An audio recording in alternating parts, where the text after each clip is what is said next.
Welcome back to Bible Study with Grace Glow Flow. Today, we're diving into a story that doesn't get talked about much, but it needs to be heard. Have you ever felt like you had to fight for what's right, even when no one else was paying attention? Have you ever had to stand alone to protect what you love? If so, then you need to meet Rizpah, a mother whose love, strength, and resilience changed a nation. Her story in 2 Samuel 21 is about grief, justice, and a mother's unshakable devotion.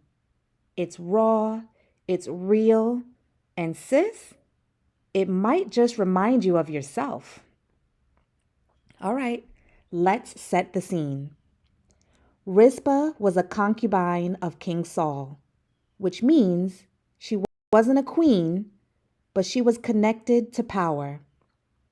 And let me tell you, her life was not easy.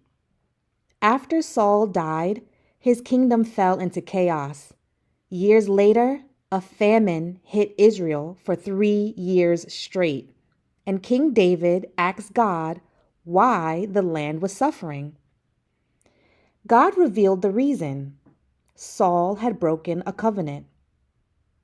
See, Saul had tried to wipe out the Gibeonites, people whom Israel had promised to protect. And now that broken promise was costing the nation. Let that sink in.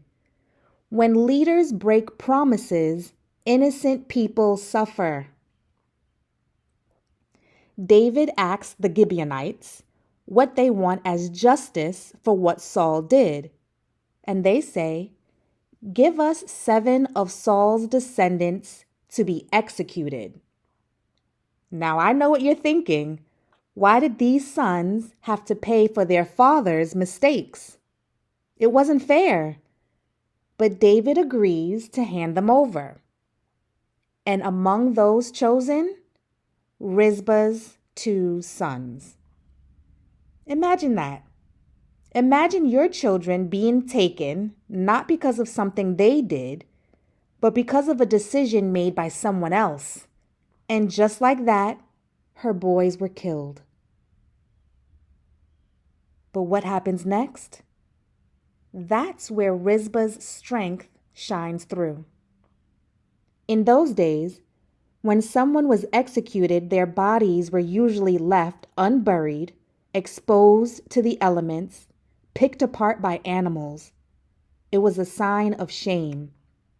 And nobody was coming to give these boys a proper burial. Nobody cared. But Rizpah, she refused to let that happen.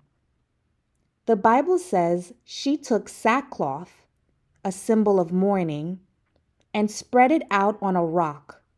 And for months, she stayed there, day and night, through the scorching sun, through the cold, dark nights, chasing away vultures by day and wild animals by night. Can you picture that? A grieving mother standing alone, fighting for the dignity of her sons? How many times have you had to fight for something that should have been given freely? How many times have you had to protect what others ignored? Rizpah wasn't a queen. She wasn't a prophet. She wasn't rich or powerful. But she was a mother. And she wasn't leaving until her sons got the honor they deserved. For months, Rizpah stood her ground, and then somebody finally noticed. Word got back to King David about what she was doing, and when he heard, something shifted in him. He ordered the bodies of her sons and even Saul and Jonathan to be gathered up and given a proper burial. Rizpah's fight wasn't in vain. Because of her, the dignity of her sons and even King Saul's family was finally restored. Rizpah's story is a reminder that sometimes justice doesn't come quickly, but that doesn't mean you stop fighting. Sometimes people won't notice your pain right away, but that doesn't mean God doesn't see you. Sis, I don't know what you're battling or fighting right now. Maybe it's for your family, your dreams, your dignity, your healing. Maybe you've been standing alone, waiting for someone to see, someone to care. But hear me when I say this. God sees you. Your fight is not in vain. Because of Rizpah's perseverance, a nation's heart changed. Because of your perseverance, something will shift too. If this message blessed you, go ahead and like, subscribe, and share. Share this with another woman who needs to hear it.